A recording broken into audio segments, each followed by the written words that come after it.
Hello students, today let's start to discuss the new topic, that is refraction of light. So as about the reflection of light, we have studied instruments and what is the reflection of light. So let's see now what is the refraction of light.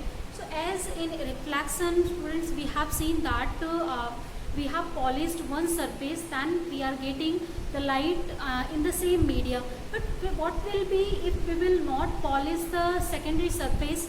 Means if we have this kind of transparent media in which we haven't polished its the second part, then that time if light ray will incident on this one, then that light ray this will partially feel the reflection, but as well as this ray will be transmitted by this surface. So it means that now this ray will travel in the second media. If suppose this media is heat, then light ray obviously this will travel in the medium of this second. Suppose this is air, this is glass. For example, our first medium is air, second medium is glass.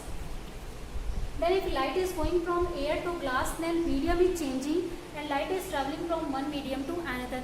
So this property of light, where light ray is changing its media as well as its direction when fall on any interface, then that is called the refraction of light.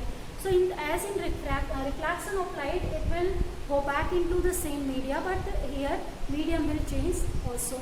So this is called the reflection of light, where the medium of the direction of propagation of light, that is also changing both. Next one, after this one, if you will see in the refraction of light, then what are the laws of refraction? Already you have studied, so that's why in summary I am taking only the refraction of light here. After that, the rest of the topics we will discuss in detail. So as in the law of refraction, again two laws we have. So first law is here. This is the interface, this is normal, this is the incident ray.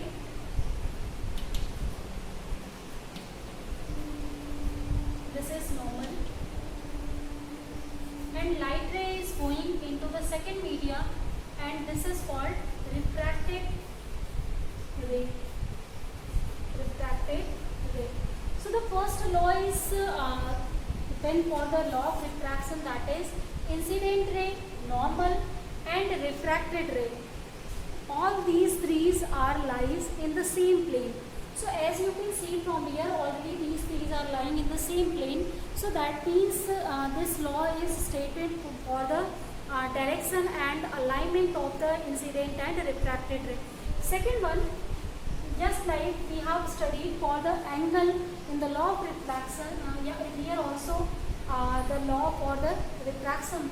So if it is, this is the angle with the normal, this is called incident ray angle. And this angle that is made up by the refracted ray with this normal, this is called refracted angle. So this is suppose R, this is our theta I. So the second law of refraction is the Snell's law, that is relating the two angles that I was telling you. So that two angles, one is sin theta I, that is angle of incidence, and second one is theta R, that is angle of refraction. So according to Snell's law, this is related by sin theta I upon sin theta R. This is equal to one more quantity that we will say, that is called 1 mu2. This mu is known as refractive index. Sometimes you can see is by n. So don't be confused from that one. 1 n2 or 1 mu2 you can write, and this value we are writing by mu2 upon mu1. So later I will tell you about the refractive index.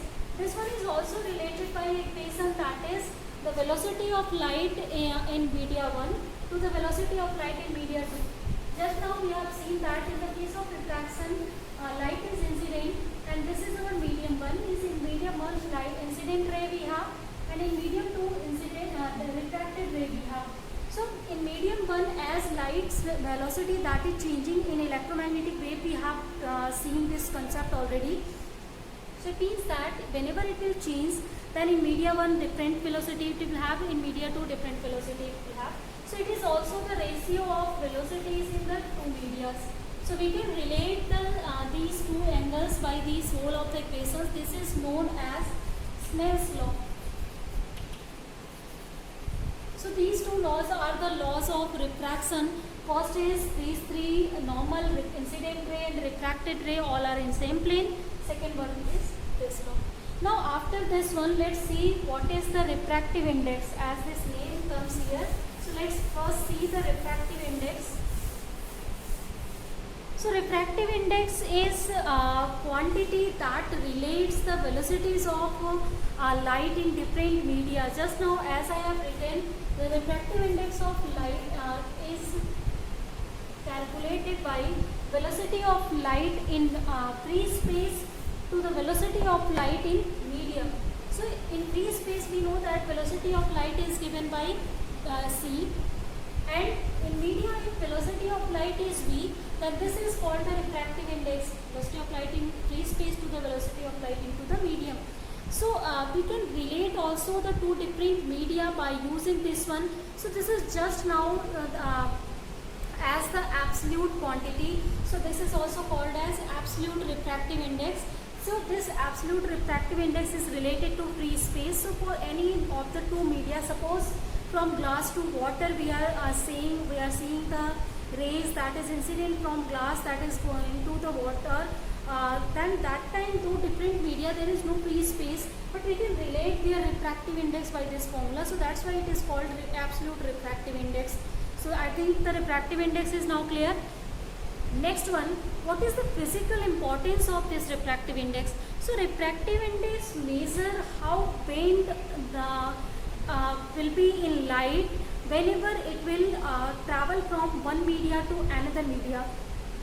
So it is not the case that whenever light will travel from one media to another media, then angle of incidence and angle of refraction are same. As just now we have seen according to Snell's law, this is the formula that is relating angle of refraction and incidence by v1 by v2. Clear? So as velocity of light has different velocities in different media, then obviously this ratio will not be 1. So if it is not 1, then sin theta I will not be equal to sin theta, theta I will not be equal to theta.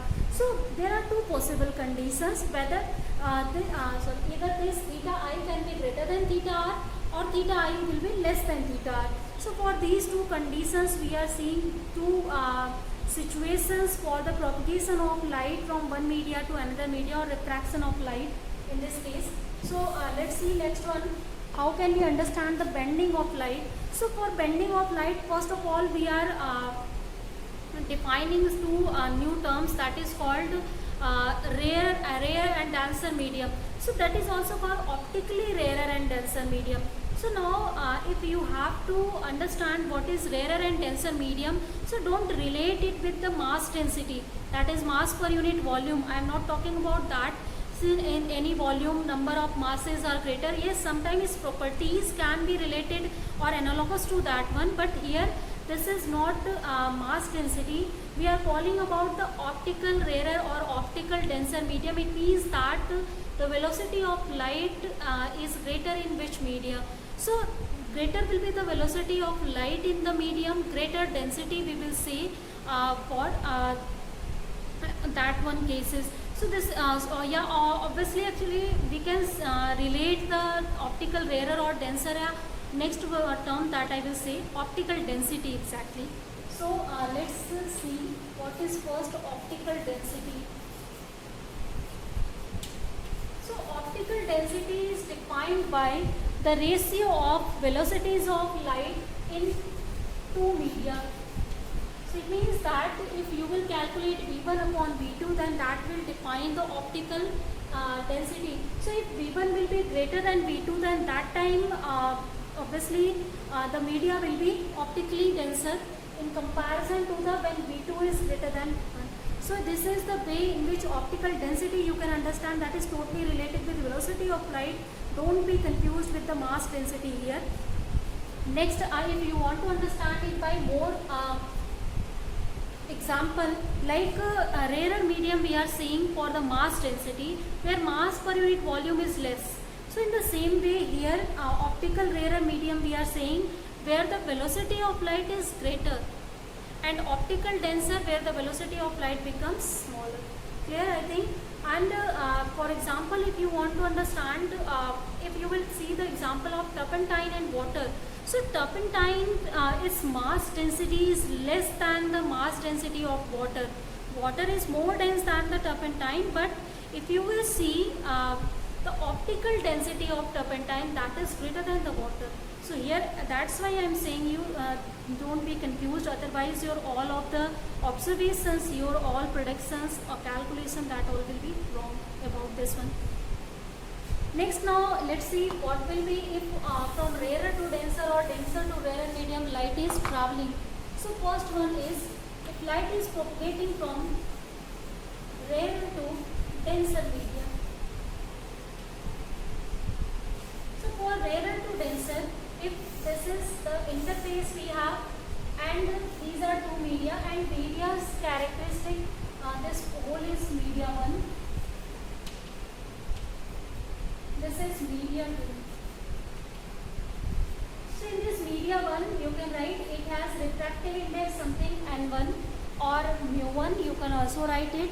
No, don't be confused by this number or symbol, mu1 or n1, both you can write.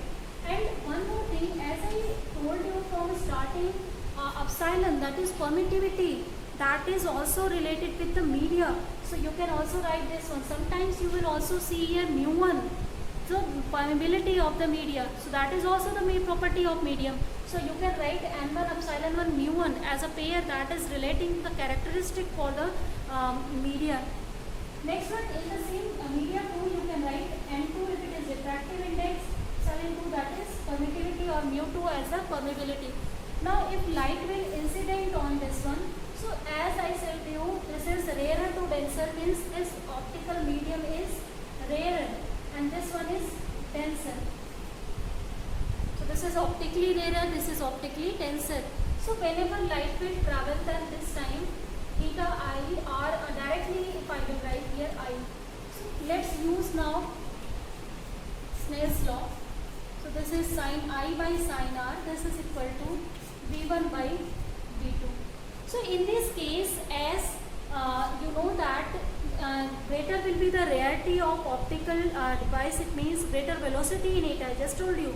So this is, it means that the V1, that is the velocity of light in media 1 and V2 is the velocity of light in media 2. So V1 is greater than V2, directly by the optical property we can write. So if V1 is greater than V2, then V1 by greater V2, this will be greater than 1 obviously. And from here you can see that this sin I, this is greater than sin R from here. It means that angle I will be greater than angle R. So if angle I means angle of incidence is greater than angle of refraction, so this ray after just incident on this interface, it will bend towards the normal, so that this R will be less than I. So this is called the bending of this light whenever it will travel from one media to another media. So whenever light will go from rarer to denser media, then that time it bend towards the normal. So this is the law that you can prove or understand from here. So I think this first thing is now clear. Next one, if here one more thing, you want to relate it by the density, refractive index. So for the refractive index case, as it is given by mu2 upon mu1. So as mu2 upon mu1 is greater than 1, it means mu2 will be greater than mu1.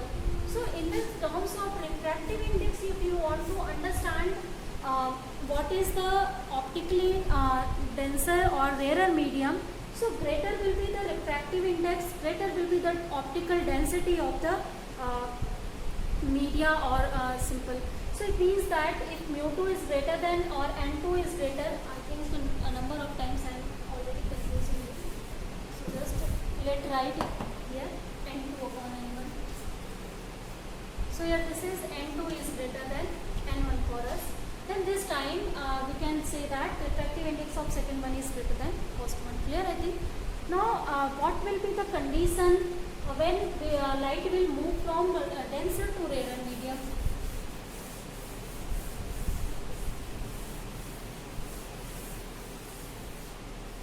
So for the case of, now let's see, this is now and this is now rarer media. So for the denser to rarer media, now again we can utilize the property of optically denser or rarer media. So for the optically denser, if velocity is v1, so that should be less than v2 here in this case. So if we will write sin I by sin r according to Snell's law, so this will be equal to mu2 upon mu, sorry, again I am writing n2 upon n1. This should be equal to v1 by v2, and from here you can see that v1 by v2, this is less than 1 for this case. So if it is less than 1, then sin I will be less than sin r, or in another term you can write angle I, this is less than angle of r. So it means that angle of incidence will be less than angle of refraction here in this case. So for this particular case here, this ray will go out away from the normal. So as now it will go away from the normal, so that r will be greater than I in this case. So for the propagation of light from denser to rarer medium, light always go from the this denser to rarer medium, means this will bend away from the normal. Now after the discussion of topics on refractive index and refraction of light, let's see next topic, reversibility of light and its principle. So how can we reverse the light? Let's see first this one, principle of reversibility of light. So as this is our interface again, and this is the normal that we have drawn, and here the two media we have, this is first media, this is second media, and their property as we are relating by n1, n2, sorry not n1, n2, this is n1 mu epsilon 1 or mu1, this is n2 epsilon 2 or mu2. Yeah? Now whenever light will incident on this one, so this is angle of incidence, that is from the normal, and again if it is going in this media, that is suppose angle is r here, that is angle of refraction. Now if we want to reverse this light again, means suppose it is going from rarer to denser, then again we just want to return back it from denser to rarer, then what will be the change in refractive index or relative refractive index this time? So for this one, suppose we are just putting a mirror here in this case, just like this one. So this is the mirror, this is suppose B, this is O, this is A, where AO is incident ray, OB is refracted ray for this one case, and next off when we will use the mirror here, then you know that after incidence on the mirror, this light will return back in its original or the previous one path. So this is the path that it will obtain in the second case, means now OB will be its incident ray and OA will be its refracted ray. So let's write down in the first condition, means while going from AO to OB, means from media 1 to 2, if the light ray is going, then for this case according to Snell's law, we can write down sin I upon sin r, means angle of incidence upon angle of refraction. This will be equal to n2 upon n1, or we are also writing it 1 and 2. Means the one media is relative to second one, or light is going from first media to the second media. This is also representing this one thing. Now if light will go again from BO to OA, it means that it is going from media 2 to media 1. Now from media 2 to media 1, if it is traveling, then that time its refractive index is n2 and second refractive index is n1. So now and this time if you will write down the angle of incidence, then this will be angle of incidence for the ray BO. So it means angle of incidence is sin r, and now angle of refraction in this case will be I.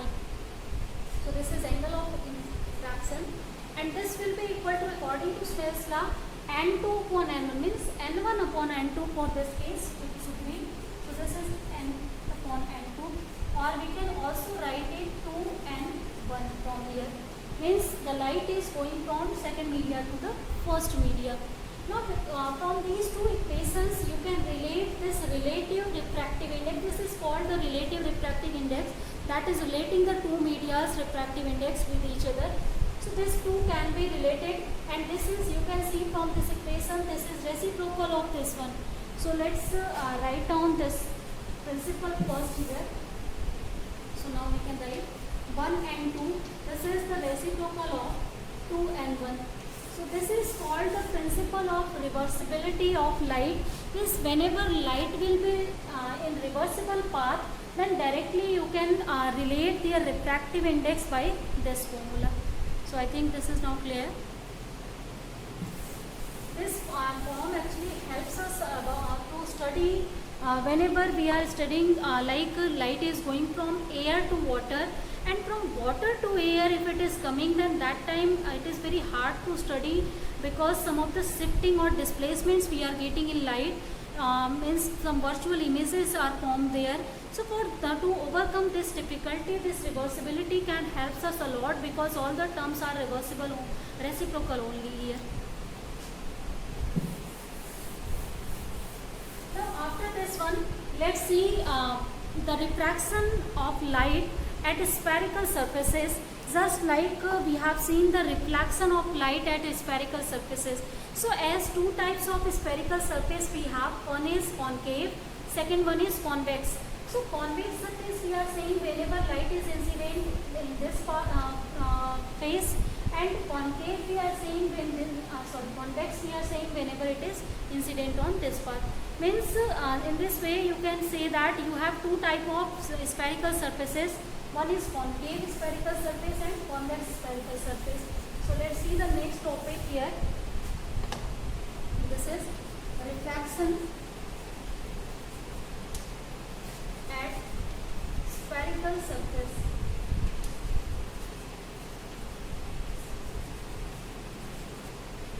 So for example, I'm going to take the concave surface. So let's make the concave surface, and we have only suppose one surface, such kind of, and that is not polished. Means you have to take a concave mirror and just don't polish it. That is this kind of surface you will have. Now this is the pole, you know that already, and this is principal axis that we have drawn here. And as you can see, the curvature of center of curvature of this one spherical this spherical surface will be this side. So this is center of curvature. Now if we have to understand and study the refraction at spherical surfaces, then first we have to make some assumption. The first assumption that we will again make, just like the reflection, that is aperture of this one should be small. Aperture should be small, it means that what we want to say, if we will suppose draw a normal here on this one, so this is normal, and if we will again draw a line perpendicular from this normal on this one. So this P and M, there should not be a large difference between them. Means for anyone these 2 points should be just like the coinciding points. So it should be whenever this aperture is small. So that's why the first necessary condition, as here we are working with the geometrical optics, not with any other one. So for the geometry we need this kind of trigonometrical things, like a right angle triangle we always need here, and that's why we are drawing such kind of things, and we are putting some of the assumptions here to understand the refraction at spherical surfaces. So first this assumption is clear. Next one, here all the angles that are performing, that is always very small. So whenever you know trigonometrical angles are very small, then sin theta or tan theta, cot theta, all over can be equals to the theta generally. So this property we will also utilize here. And let's see now the first one, as just now I have told you. Let's suppose that an object we have put here, this is the point object that we have put on this principal axis, and light ray will go from this point object. So this is incident ray. So as this is normal, so this will make incidence angle with the normal. Then again if as this surface is not polished, then this will be refraction from here. So after after refraction, suppose this the image of this object is obtained at this point. So this is given by the point I. Now this whole of the figure we will utilize here for our calculation. What means, whenever we are talking the refraction at spherical surfaces, then that time we want to relate the object distance, image distance with some of the another quantities. So here we will again just see this distance from the pole or M, both will be equal, means OP and OM both should be equal. And for this one, as this quantity is in left side, then according to quadrant rule this should be minus, and as this distance is object distance, we can write it by the U. Next one case, as this I we can write on this side, this is MP or PI. So this can be written as both will be equal, not MP, actually MI should be here. So this is the image distance, as this distance is right side, so this will be B. And again, if you will see, this is center of curvature, so PC or MC. This two both distance are radius of curvature. So this is also in positive direction, so this is positive. Now let's formulate some formula from here. So to formulate the formula, first we will take the angle NOM from here. So the angle NOM, if you will take the tan of this one, so as you know, tan theta is given by perpendicular upon base, so let's write its value. So this is NM upon OM. Similarly, we can write the tan of NCM. So tan of NCM, this triangle NCM. So according to this one, we can write again NM upon CM, and again we can calculate the tan NIM in the triangle NIM. So according to this one, this will be NM upon CM. NM upon MI. This one. So these three values we have obtained. As now just told you, here the condition we will utilize, that is these angles are very small. So tan theta can be equal to theta directly. So let's just erase tan from here. So directly we can write these values. Now we can again use the geometry. So according to the geometry, if you will see this triangle NOM. So this angle I is the exterior angle of this triangle NOM. So we can use the properties of exterior triangle, that is this exterior angle should be equal to the sum of these two interior angles. So let's write down the these interior angles. Let me rub it. So for this one case, we can write down angle I. This is equal to angle NOM plus this angle NMO, or this you can write also this by this one angle, or actually you can also utilize this one. The more better is this, because this is the exterior angle of this triangle NOC. So the next angle will be this one, angle this and angle this. So this is the sum of NOC, or you can also write NOM from here. NCM. Now we have the values of NOM and NCM. Let's put it, and that will provide you the value of now angle I.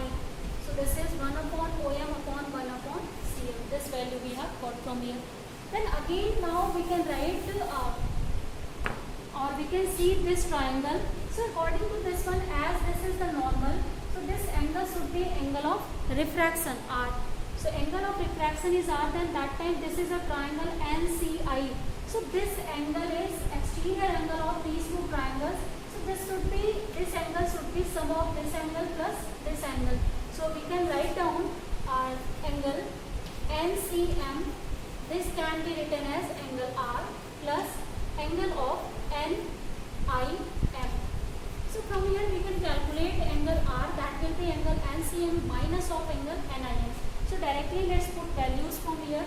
So NM, that you can take common. So this will be equal to 1 upon CM minus of 1 upon MI from here. Now we can utilize the Snell's law, as refraction is here. So according to law of refraction, Snell's law is sin I upon sin r is equal to n2 upon n1. So directly we can write n1 sin I is equal to n2 sin of r. Now let's put the values here, or directly you can write down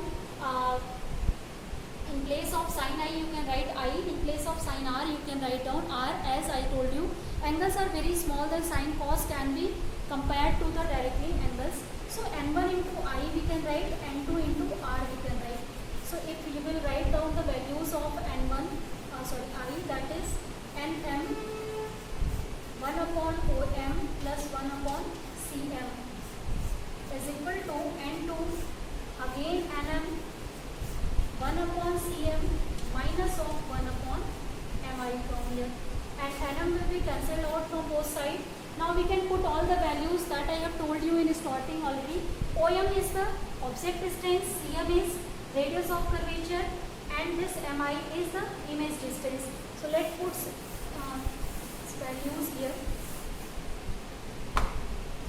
We can write N1, and in bracket 1 by OM. OM is minus U we have, plus as CM is already plus R, we can write this one. Now N2, and we can write 1 upon cm, this is already plus r, and minus this is plus v, so we can write this value from here.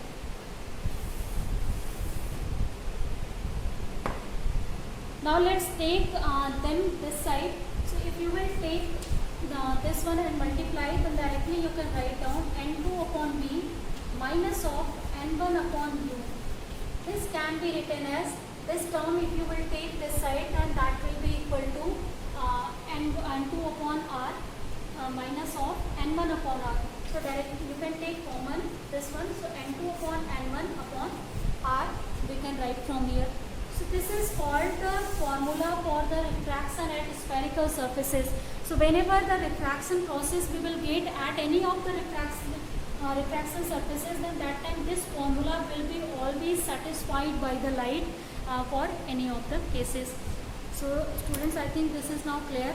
Then let's see some of the numerical problem based on these formulas that we have understood for the refraction, and let's end our class here for today. Thank you guys.